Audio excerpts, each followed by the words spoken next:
Hi friends, நான் வந்து இன்றைக்கி கபாப் செய்ய போகிறேன். அது வந்து ஒரு டிஃப்ரெண்ட்டான மசாலா போட்டு செய்யலாம்னு சொல்லிட்டு தான் இது வச்சுருக்கேன். நான் யூஸ்வலாக நம்ம வந்து சில்லி பவுடர் போட்டு பண்ணுவோம். அப்படி இல்லாமல் நான் இது வந்து காஞ்ச மிளகா எடுத்திருக்கேன். அது வந்து நான் வந்து ஒரு வெதுவெதுப்பான தண்ணியில் வந்து ஊற வச்சுருக்கேன். இந்த காஞ்ச மிளகா பேஸ்ட் வந்து அரைச்சி போட போகிறேன்.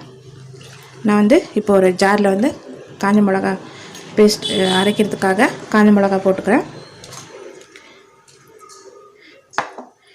இது கூடவே கொஞ்சம் மிளகு. இது வந்து யூஸ்வலாக செய்கிற மாதிரி விட கொஞ்சம் டிஃப்ரெண்ட்டாக இருக்கும் உங்களுக்கு டேஸ்ட்டு. இது வந்து இஞ்சி, அப்புறம் பூண்டு. இது எல்லாத்தையும் நம்ம வந்து பேஸ்ட்டாக அரைச்சிக்கலாம்.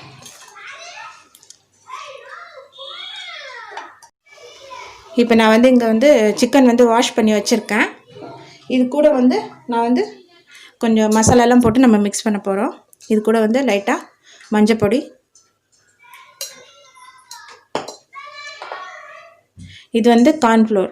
நீங்கள் வந்து எவ்வளோ சிக்கன் எடுத்துருக்கீங்களோ அதுக்கேற்ற மாதிரி நீங்கள் போட்டுக்கோங்க. கார்ன்ஃப்ளோர் இது கூடவே வந்து மைதா.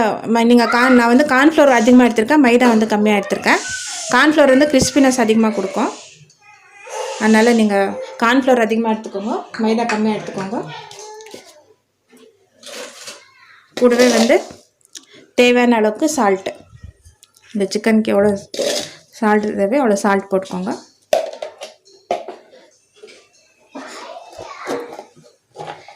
இதில் நான் வந்து லைட்டாக கொஞ்சம் ஆயில் ஆட் பண்ணுறேன். கொஞ்சமாக தான், ஒரு 2 ஸ்பூன் அளவுக்கு போட்டால் போதும்.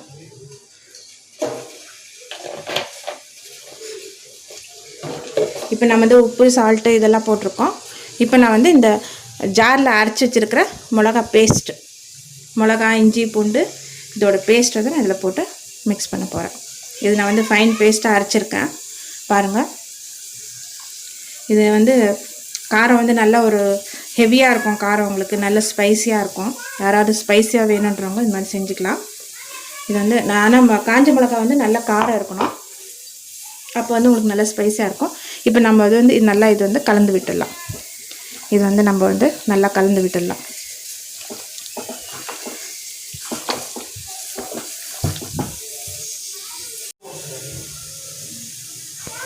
இப்போ நான் வந்து இந்த மசாலாலாம் போட்டு வந்து நல்லா மிக்ஸ் பண்ணி விட்டுட்டேன். இது நல்லா மேரினேட் ஆகட்டும். ஒரு மினிமம் ஒரு 1 ஹவராவது வச்சா நீங்கள் வந்து நல்ல ஃப்ளேவர் இறங்கியிருக்கும் எல்லாத்துலேயும். இல்லை உங்களால் முடிஞ்ச ஒரு 2-3 ஹவர்ஸ் கூட நீங்கள் விடலாம். 2-3 ஹவர்ஸ் விட்டோம்னா இன்னும் நல்லா வந்து மசாலா ஏறி இருக்கும் சிக்கனில். அதனால் எப்படியாவது உங்களுக்கு சீக்கிரமாக மசாலா போட்டு வச்சுட்டு இப்போ அது வந்து நம்ம அப்புறமா இது நல்லா ஊறினதுக்கப்புறம் எப்படி ஃப்ரை பண்ணுறதுன்னு பார்க்கலாம்.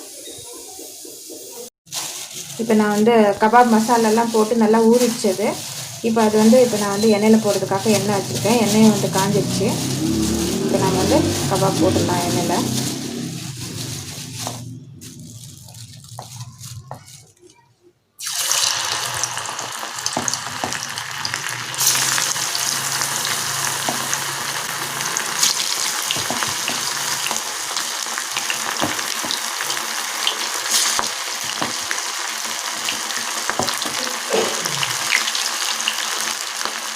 இப்போ இது வெந்ததுக்கப்புறம் எப்படி இருக்குதுன்னு பார்க்கலாம். இப்போ பாருங்கள், நம்ம போட்ட கபாப் வந்து வெந்துட்டுருக்கு. இது நல்லா கொஞ்சம் மீடியம் ஃப்ளேமில் வச்சு நல்லா வேக விடுங்க. வேக விட்டுட்டு எடுத்துடலாம்.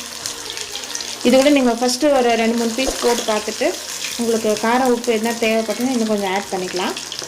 அதனால் ஸ்டார்டிங்கில் ஒரு 2-3 பீஸ் போட்டு பார்த்து அது சாப்பிட்டு பார்த்துட்டு உப்பு காரம் வேணும்னா நீங்கள் திரும்ப ஆட் பண்ணிக்கலாம். இப்போ நம்மளோட கபாப் வந்து ஆல்மோஸ்ட் ரெடி ஆகிடுச்சு. இது சாப்பிட்றதுக்கு இது நம்ம இப்போ டேஸ்ட் பண்ணி பார்க்கலாம்.